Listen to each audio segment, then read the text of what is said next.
Okay, good morning, and thank you very much for joining us. I am Yori Folani. Elections all through the weekend, and we're not even done yet because, as you know, the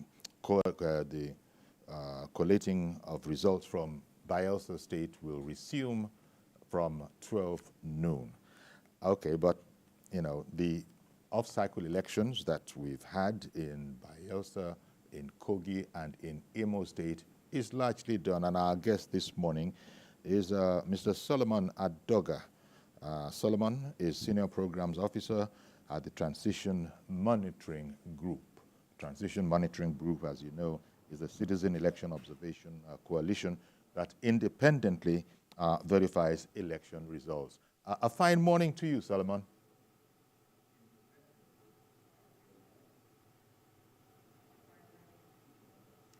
Good morning. Good morning. It's a pleasure to be here. Okay, great. Okay, so give me your overview. Actually, I know it before, and anybody who cares to have checked would have seen that you've given the exercise largely a pass mark, saying that it is in conformity with ethical conduct, generally speaking. Was that correct there?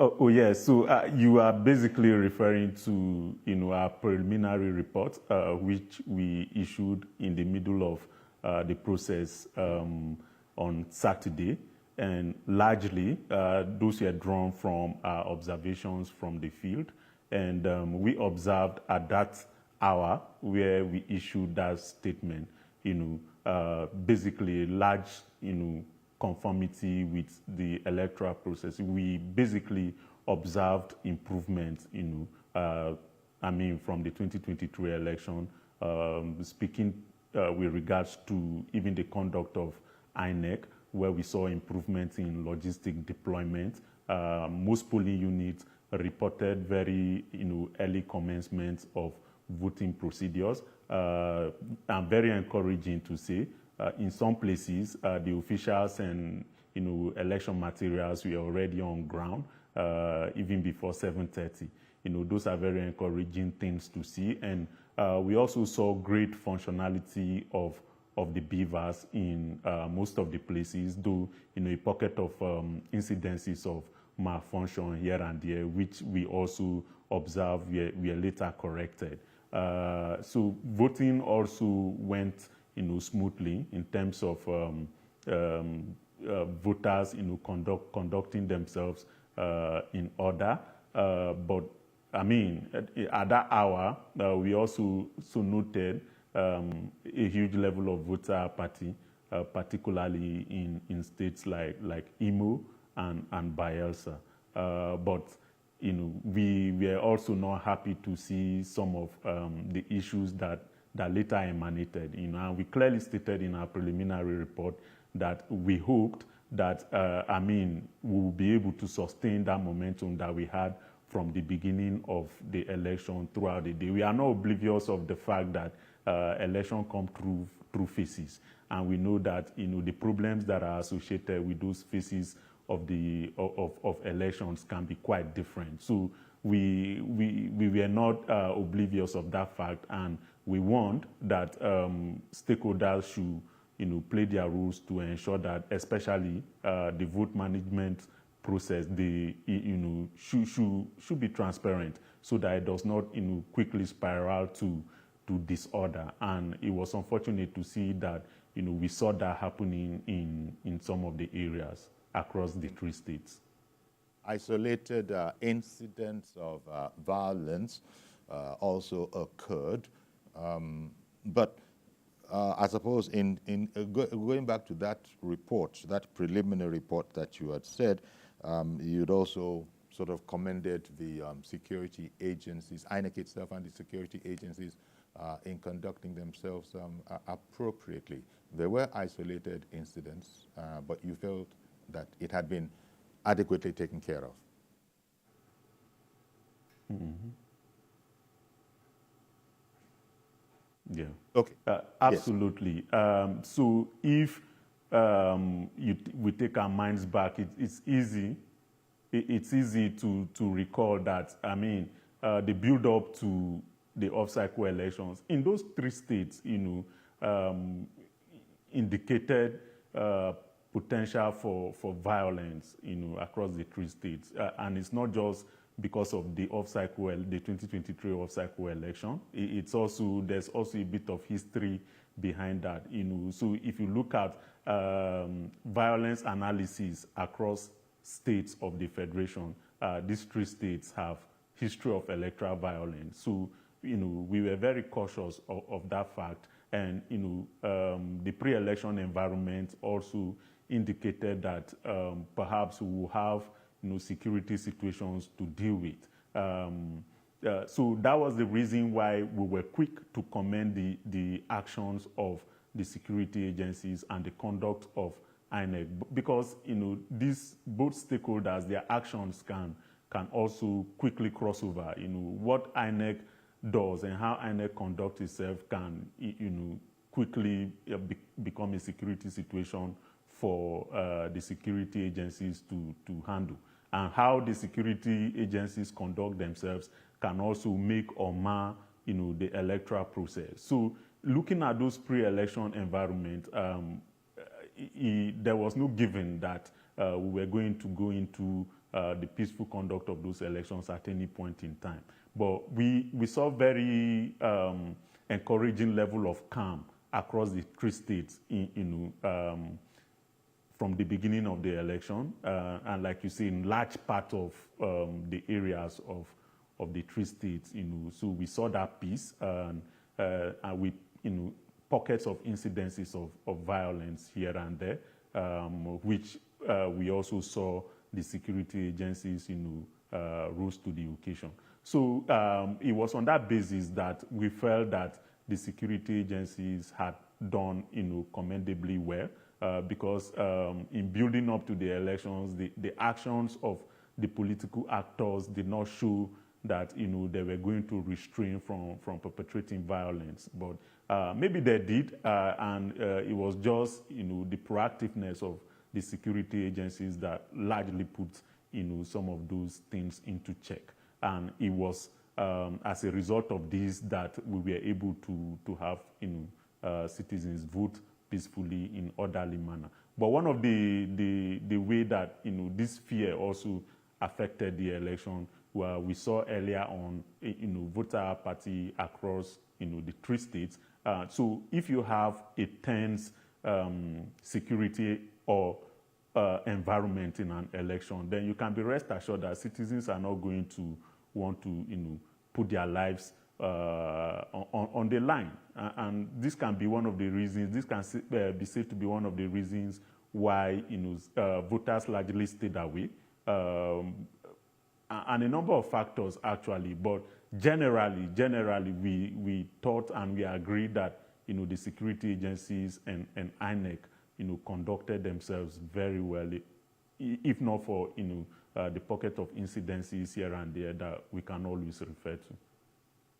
Great. And this particularly, the point you made just now, will no doubt refer to the Kogi State case, reported pre-filled election result sheets, the statement being made in a timeous fashion, and even though there was apprehension, at the end of the day, it wasn't as important. Not that any aspect of that is to be, condoned, but it wasn't important in the overall scheme of things, because they had thought that elections might be suspended in certain places, but it wasn't necessary once INEC had taken it. So these are the kind of things you mean, because there was a very timely response, even though people were, sort of anxious for more information. What is INEC going to do? Yeah. When they finally came up with it? Your assessment is that it was handled professionally.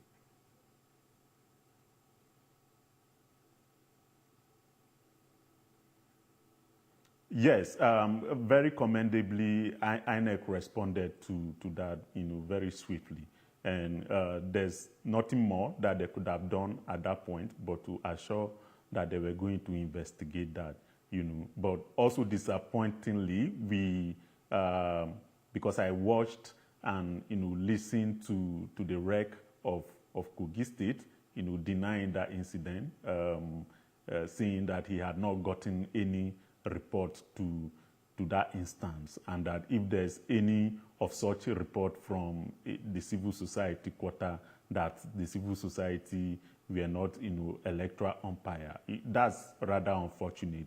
And this was made while, INEC had already, confirmed a report of such and even assured that they were going to investigate that. So we commend INEC for that swift response, but it does not take away the apprehension from voters, because the questions that have been put across is that, okay, yes, that has been exposed, and you are going to investigate that. Are you going to also investigate other areas to ensure that such actions did not actually get to scale through?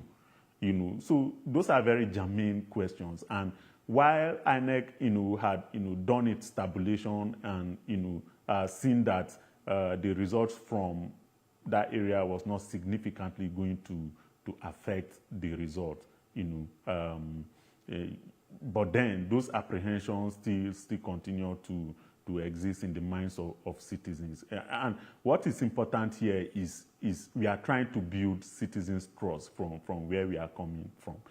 So every action is important to sort of convince citizens that we are on top of this situation. And we hope sincerely that INEC will fully conduct that investigation and, punish as much as possible, the culprits that will be found.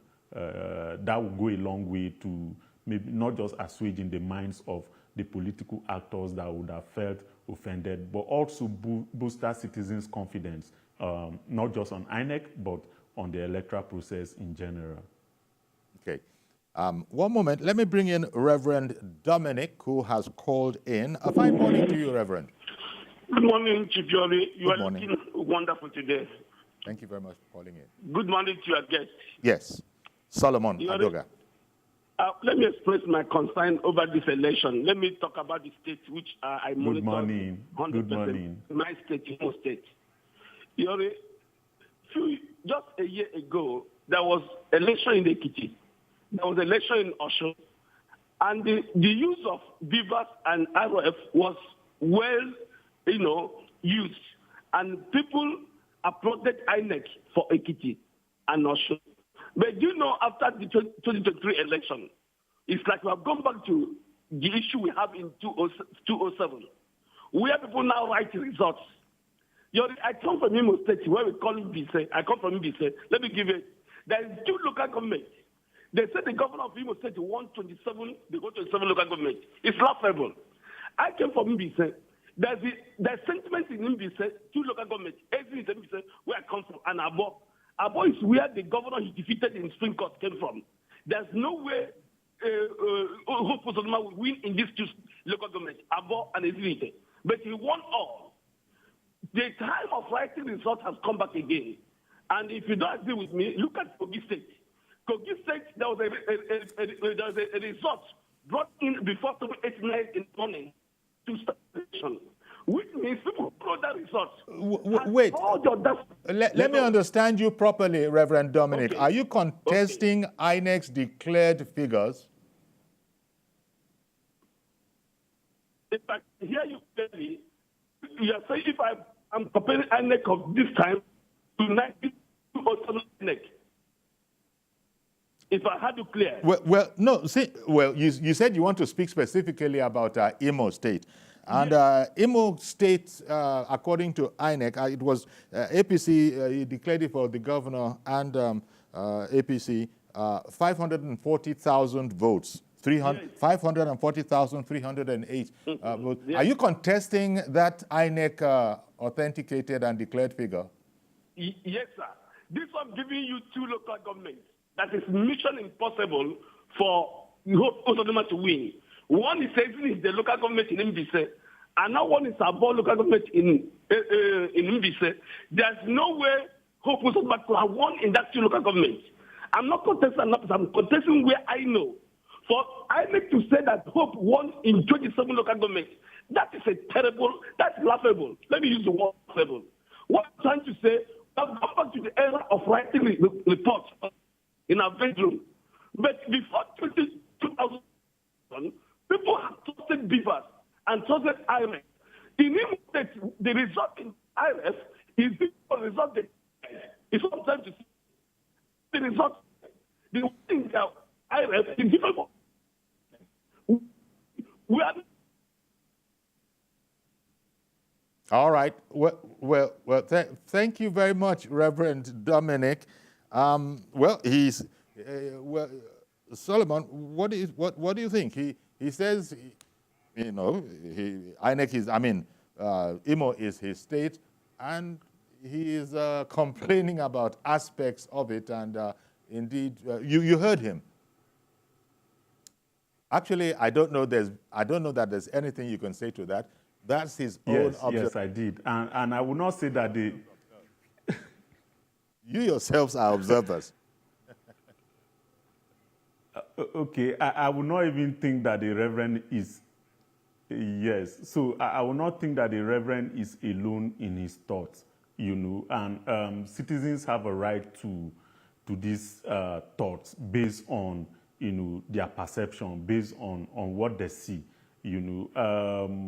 If they have been exposed clearly that there's an incidence of result writing somewhere, then people are going to be apprehensive that this would have happened in most areas. So the people of Imo can feel that this governor came forth in the last election, but by some technicalities happened to win at the court. And so how is it now that he has garnered the momentum to win all 27 LGAs? For me, this feels like local government election. It is at local government election level that we see this kind of results. And it is not expected that we go down that route, because even at this moment, we are thinking of how to better those local government elections that we conduct, where the party at the helm of affairs clears all the local government areas. This is basically what has happened in Imo State. And you cannot argue so much with the people who are on ground, to say your perception is wrong or your perception is right. But like you said, at the end of the day, INEC has done its computation based on what is in its result sheet. So it is now up to, unfortunately, which is something that we must talk about, because most of these elections now will still go the round of judicial route, because where there's no candidate that has where results have already been declared in Kogi and Imo State, for instance. You have not seen any candidate who has come out, to congratulate or to accept the results. So it shows that we are going to go the route of that long judicial process again, and then it means that perhaps INEC are conducting elections, but it is the judiciary who decide, who wins the election at the end of the day. And we don't think that this is a mandate for the judiciary, So, like I said, the Reverend is not alone in his thought, but then does he have the evidence to say results were written? I think it is only INEC that will be able to do that when he conducts proper investigation. Okay. Good morning, Mr. George. Thank you for holding on since you got in. Go right ahead now, please. Good morning, Uncle Yori, and good morning to your guest. Yes, thank you. Uncle Yori, I thought my friend Reverend Dominic said he's a member of the APC. So why is he, I'm just wondering why he's always attacking his own party. He has to be careful what he says so that his party will not discipline him in their meetings if he does attend their meetings. Because for you to come out and say that results were written, do you have evidence to prove that? If results were written for the campaigns that we saw, There was no nook and cranny in Imo State that Uzodinma did not go to. I was watching your video clips that he was, during the time of the campaign, he was everywhere. You could see the crowd he was pulling. I've been monitoring what he does in Imo State, especially this ICT crash program for youth, where he picked people from all the local governments. Are the Imo people so blind that they cannot see what is being done to them? We have to be careful about what we say in public. So it is impossible for a governor to win all local governments, supposing he appealed to them in his campaigns and in his performance. It's possible. So, by the way, Uncle Yori, I hope Ajero will now rest since he did not win in Imo State. All right, then. Well, thank you very much for calling in, Mr. George. Well, Reverend Dominic called it the way he saw it. Solomon, our guest, has, said that for all that anybody knows, he might not be a solitary voice. And then he also spoke about one of the things we've not seen in this election, this off-cycle election, which is congratulatory messages from, co-contestants. We haven't seen any of that, really. And so if this, Solomon was wondering there, was this going to go the way of elections in Nigeria, where the exercise on the field is just half of it, the other half is the judicial system.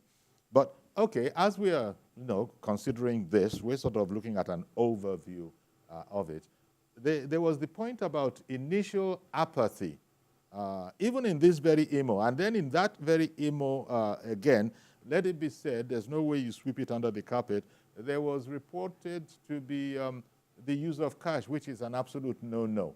Although one must put it in context, I think one of your earlier reports too, Solomon, had said that the figure was anywhere from 5,000 to 30,000, and then things like clothes, maybe things like snacks and feeding. But still, no matter how slight, it still was totally out of order, wasn't it? But this might have had an effect in bringing people out, perhaps, because the initial take-up was said to be slow. Apathy, it was called. But then it got, towards the afternoon, it sort of got a lot livelier.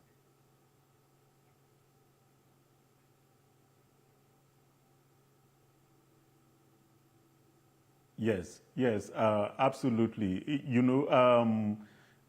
When we did our preliminary reports, although cases of vote trading were already trickling in at the time, and like we said in our report, we observed that in most areas votes were started trading at 5,000 naira, and then it became like the party primaries where it is basically an issue of who the highest bidder carries the day. And then, they began to up the amount up until 30,000, when we issued that report. But on the same day, I was also on a radio program, and we also got live reports from, observers on the field, and we were already reporting that in some places, those amounts had even scaled beyond 30,000 to 40,000 naira to 50,000 naira.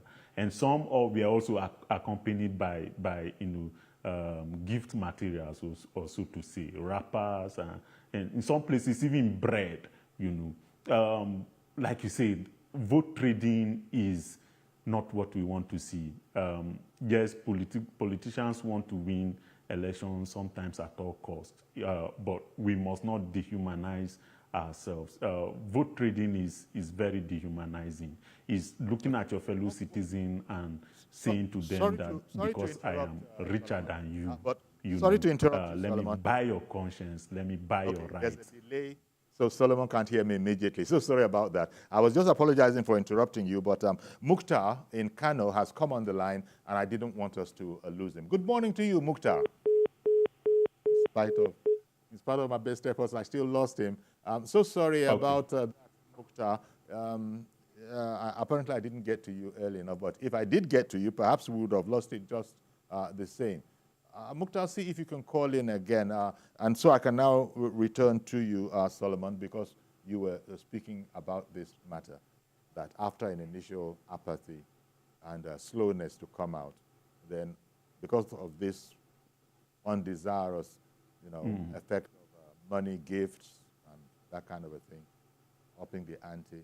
So, well, yeah, I guess you've said all that needs to, that can be said about that. It did happen. The scale of it, well, it doesn't matter the scale. There's not supposed to be any of it at all. And so that's where it bears mention, doesn't it? Then the other thing that I think we can also talk about in terms of preparing for this election was that, and I got this from Jake Epele as well, who, as you know, has an NGO, well, you might know, has an NGO for people living with disabilities.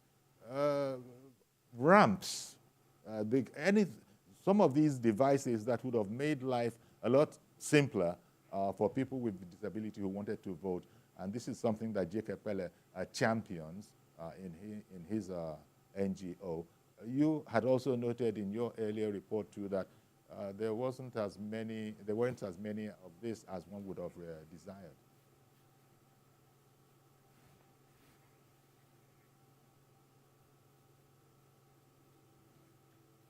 So yes, Jake, of course, is a mentor, and huge credit to the work that he's doing around improving participation of people with disability in governance, and not just in elections, but in governance generally. So you can understand that they would have deployed very extensively, covering specifically people with disabilities participation in this election. So his reports will be, very hugely on the roots of evidence. But not to take anything away from that, we, quite commendably to INEC observed huge assistance to people with disability. This was largely reported from a vast number of observers on the field, and not just providing aid materials, to guide people with disability to cast their vote with ease, but also giving those preferences to them so you don't have to queue if you. And it's not just to people with disability, so the aged, pregnant women, nursing mothers. We got a report of those kind of preferences from officials of INEC, and we must commend that. So if there are more extensive coverage on the issue and pockets of incidences where maybe INEC did not do too well out there, and especially from the foundation, this is one that must be taken very seriously by the commission. But largely, INEC must be commended for improving largely in this area, because in the end, you don't want to leave people behind. Indeed. Okay, tell you what, Jake, we'll take a break and then come back and continue with this conversation, and also keep the lines open for observations from the citizenry and our viewers in particular to contribute as we sort of are now looking at the outcome of the governorship elections in Kogi, Imo, and Bayelsa. It's been declared in Kogi and Imo State. We're waiting for the resumption of collation of results in Bayelsa come 12 noon if INEC does keep to its own schedule. Stay with us, please. We'll be right back.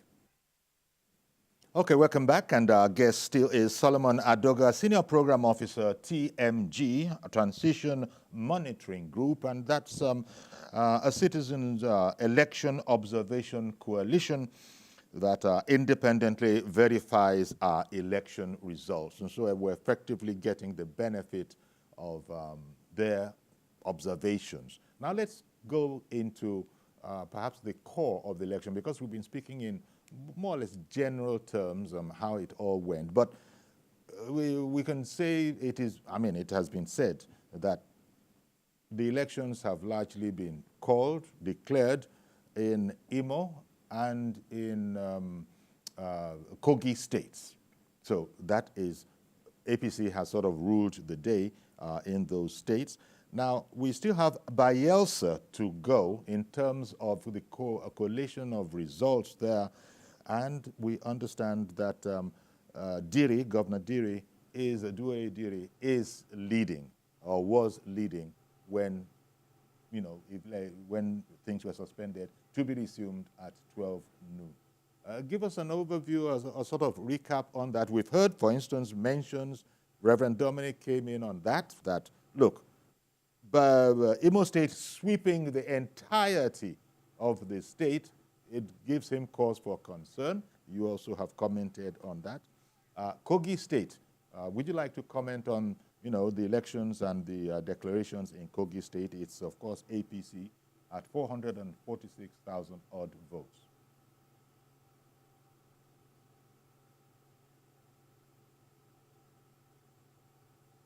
Yeah, right. So maybe I start with Kogi State. So clearly, we've seen the power of incumbency, so to speak, playing out in Kogi State. The governor is clearly endorsing a preferred candidate, and he has supported as much as possible that candidate to emerge at the end of the day. But one issue that we continue to dent the exercise in Kogi State is, of course, this alleged result writing that has been reported, that has been flagged, that INEC has found huge enough to respond to. That INEC has pledged to investigate. Because, like I said, the question will be, where else did that happen and was not exposed? But what we want to see is INEC doing its proper investigation, and when that investigation is done, we are confident that perhaps this will be determined at the judiciary, and such evidence will go into to decide what actually transpired, if it was just a one-off situation, or if it was something that actually cut across the state. Then I think Okay. Solomon, there's no response to this, but I think we also saw... Bashorun has called in from Iyanokwaja. So sorry, Solomon. I know there's a delay between us, in terms of time. But Mr. Bashorun in Iyanokwaja, good morning to you. Morning. Go right ahead, please. Good morning, Ofiori. Good morning, sir. Thank you for calling in. The Ofiori. I just want to respond to the Reverend Dominic's view. Okay. The Reverend Dominic view. Go ahead. Go ahead. Reverend Dominic, I don't think that Reverend Dominic goes home. Sincerely speaking, it's insulting. I apologize for that. Why is Opusodima one of the local governments in Imo State is known to almost everybody that's been following events there? He wants those local governments based on this equity, Imo State equity of a charter of equity. That is the major reason why I want to see. You say people, I know all of them are grieved because they have to believe that it's their turn. But that equity, people are now hopeful that the next zone from the equity, charter equity that Opusodima did, will be coming to Ubise or the zone. And that is the major reason why Emeka made you step down, because he knew it's their turn. Okay. Yeah, so he's not rigging at all. If you say that there's anybody, nobody has complained, anybody that is domiciled in Imo State has complained that anything was reaching. But that equity of a charter of equity was a master stroke, because it gave hope to everybody in Imo State. He's leaving, he's coming to Okigwe, and he's coming to Umbese, Owerri zone. So everybody in Owerri zone, they are very, very anxious. That's why they voted massively, so that they can be considered. All it's right, not rigging at all. Okay. People, I think they have some mindset about Opusodima that is using their turn. Because the man that was removed for him from the court was an Umbese man. And that man, because of the charter of equity that they did, that's why he stepped down. Because it's hopeful that it's coming. I'm sure it's going to contest next election. Because that thing is naturally, they don't agree that the thing is going to win the zone. That's not the reason. We should not forget about it. People are moving in the last election in Ondo State from Ondo State. I said to look clear everywhere in Ondo State because he mentioned that the next governor will come from our side. We gave him that president support that he can come to our side. All right, then. Thank you very much, Mr. Bashorun, calling in, commenting on Reverend Dominic's submission. You have the two views side by side. Reverend Dominic was of the opinion that it was just not possible. That is his own emphatic way of putting it. But then, not only you, but also a caller before you, Mr. George, had said that, look, we should be careful about what we say, what is not possible and what is possible. But, everybody will have their say. This is TVC, after all, TVC News. So we do let everybody have their say, and it's good to have it like this. One person has alleged in a particular way, and other people are commenting on that particular position. Solomon, it's interesting, isn't it? As I said, on TVC, we take all the views. So even though Reverend Dominic, who, by the way, is very interesting. Yes, and he's an avowed supporter of the APC, which was a point that was noted by George, who called in. He says, look, irrespective of that, I'm telling you that what happened is hardly possible. He didn't say hardly possible. He said it's actually not possible. And we just heard from Bashorun that, indeed, it could be possible. As you were going to say, quite interesting, isn't it?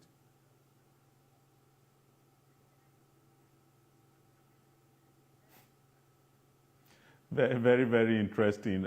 So you will know from get-go that the Reverend's comment was going to generate, these counter comments and all of that. But I mean, the Reverend is on the field. I don't know who else has commented that is actually in Imo State, But of course, it's absolutely possible for a popular candidate to clear all the local governments. It's a democracy. So if people feel that, this candidate is popular.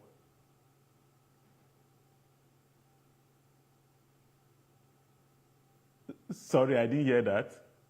No, I was saying that I'm not even sure because I didn't catch it from Reverend Dominic himself whether he traveled home because he's normally in Yanokwaja. He's based in Lagos. So I'm not sure if he also was depending on, people that were over there. Yeah. Because you had mentioned that the Reverend was on ground. I'm not sure. I wish I had been certain about that. Yeah, okay. I thought he mentioned that. So maybe it's just his feeling that he's very familiar with the terrain and its politics. But like George said, if the Reverend has been known. Please continue. Please go on, Solomon.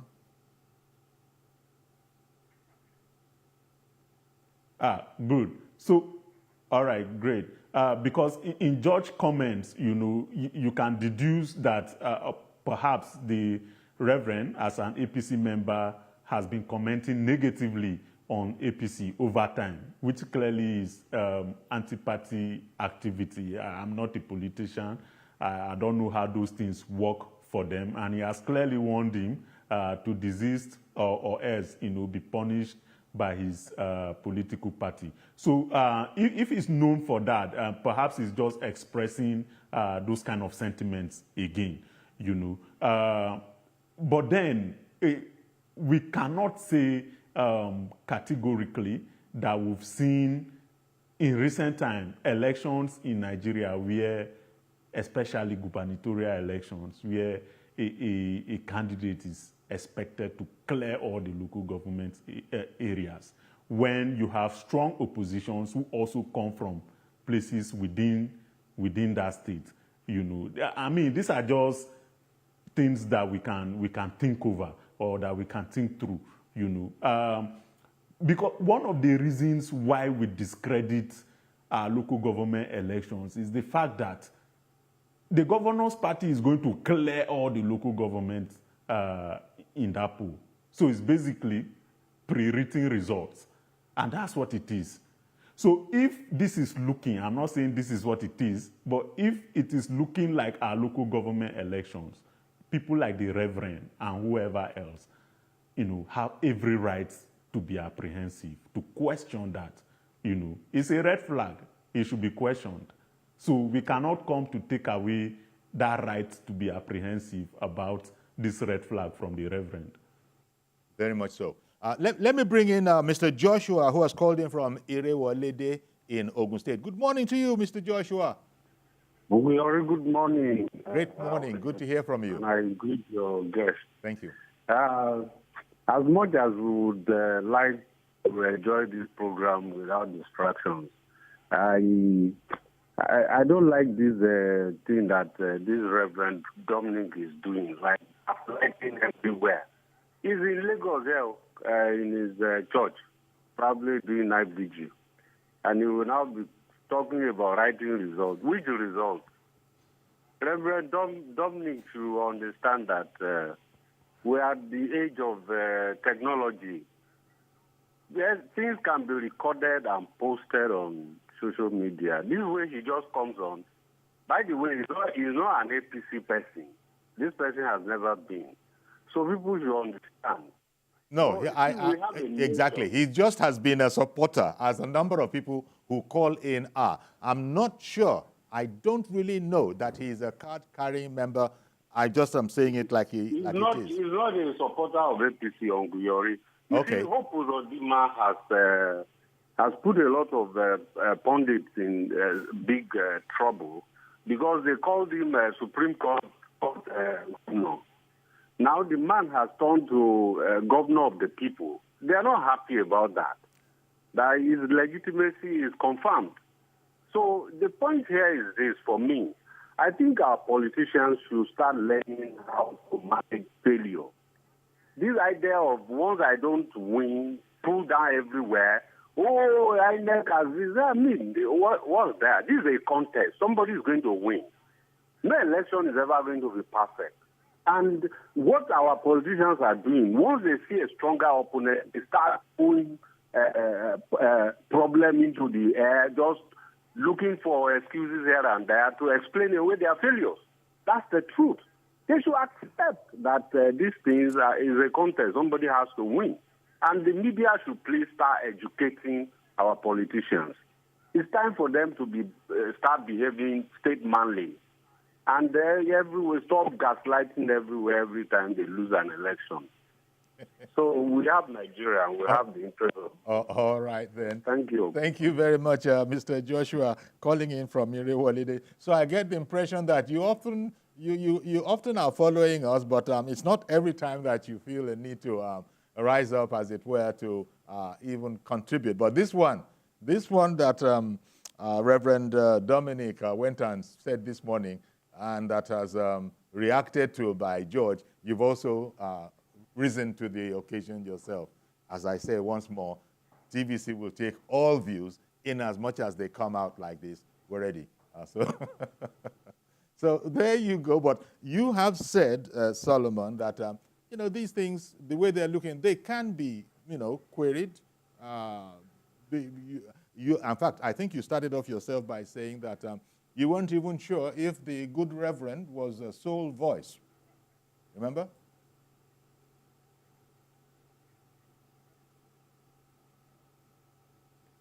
Mm-hmm. Yeah. Who? I have Ayo. Before you continue, I have Ayo in Oshogbo on the line. Good morning, Ayo. Yeah. Good morning, Uncle Yori. Good morning, sir. Thank you for calling in. Yeah, quite a lot, sir. Uncle Yori, I want to comment on what your guest said about the judiciary. And we have to wait for the judiciary to pronounce who is the governor or the president or the senator or House of Rep member, as the case may be. I want to disagree with that. The judiciary, if you follow the trend of the judiciary, right from the days of Okafor, Judiciary has been reluctant in intervening in what the term political question, that is not justiciability of the issue. However, during the days of APC, they gave out the reason why they have to intervene. That if laws are set, people are deliberately flouting the law, then the judiciary has to come in. When you look at the statement of Justice Vival, my Lord Justice Vival, in the case of Ovuzodima and Justice Vival said that the judiciary doesn't have any right to say who the candidate of a party will be. But once a party flouts its own rule, then the judiciary have to come in. So that is what is obtainable. Now, once politicians are doing all means to win election, both legal and illegal, then the judiciary have to come in and say, no, this is the proper way to do, and this is the right way to do things. That is the role of the judiciary. Not that the judiciary is coming to say this is the governor of a state or this is no, that is not the role of the judiciary. I beg to disagree with that. God bless Nigeria. Thank you very much. And thank you very much for that sort of observation. I won't say necessarily clarification, but it's an observation, and I think it might be germane. What do you think? Because it's not quite the same.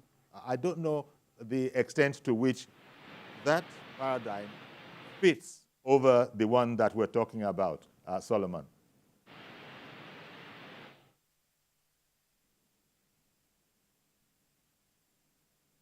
So I basically think that we are on the same page, perhaps just some miscommunication somewhere. I'm not saying that we have left it to the judiciary to determine winners of elections. I mean, it's just metaphorically saying or speaking that I sounded that way, because that's what it is now. But of course, like he rightly said, the judiciary is not supposed to turn a blind eye to where people flout, provisions and guidelines that are supposed to guide, our conduct through election, whether at the political party level or at, general elections. And that is what is, basically happening now. So what the judiciary does is basically to see where, provisions and guidelines, have been flouted, and they have every right to, correct that and put that in check, like he rightly said. So we are not on a different page on that at all. So what we don't want, and I think he rightly hit on that as well, the actions of the political actors is, what is bringing us to where we are at the moment. Is not as if these guys don't know what to do, but they test the waters regardless, to see where they can, still scale under. But we should not allow this to happen. And they are not just testing, the waters at the level of the judiciary. They are also testing the waters at, the level of INEC, testing the conduct of INEC, testing the conduct of security agencies. You see clearly that there are, agents of the EFCC in polling units. There are agents of the police, civil defense, and people still continue to perpetrate vote trading. Is it that they do not know that this is not allowed? They know, but they still test their waters, and most of the time they get through, which is very unfortunate. So, like I will always say, if we can put in check the action of our political parties, of our political actors, we'll get our process right. And for me, the only way that we can put a check on our political actors is at the level of the political parties. The political party as institutions need to, maybe reform itself. If we can reform our political parties as institutions, we'll be able to reform the behavior of the political parties, at the behavioral level. Maybe we'll call it behavioral reform or whatnot. For instance, I don't believe that the political parties should be a platform or an all-comer platform. I was speaking to somebody through in a platform, and he mentioned something germane.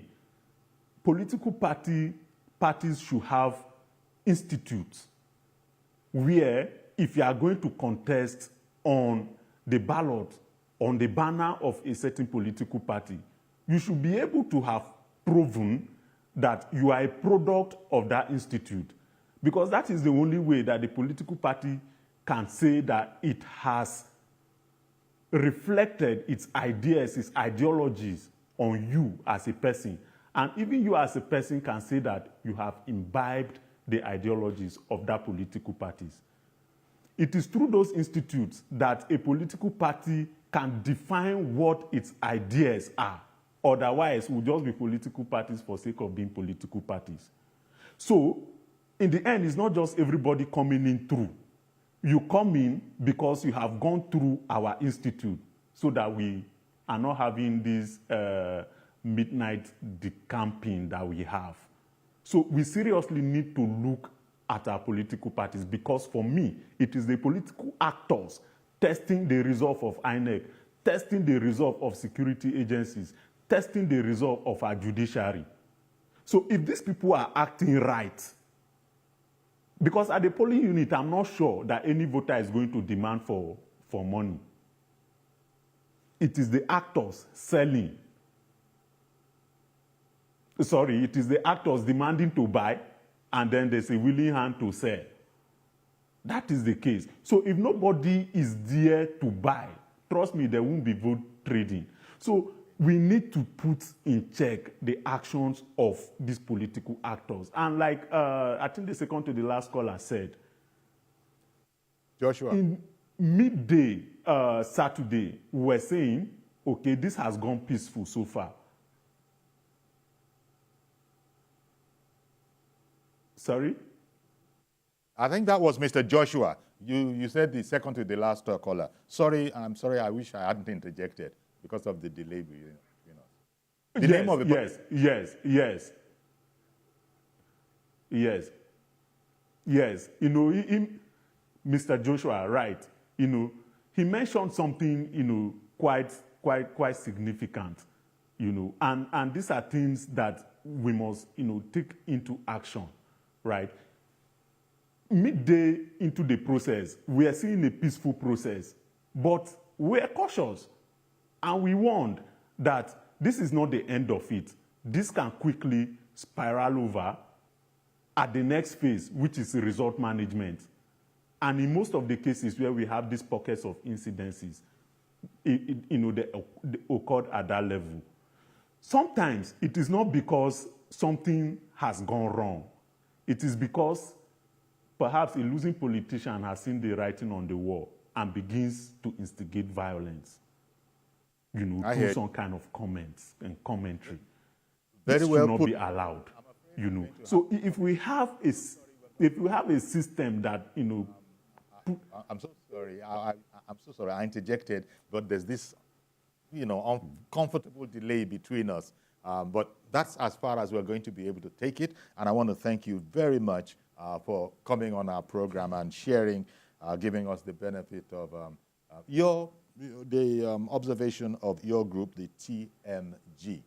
Thank you very much, and we really appreciate it. Okay, so that's our program.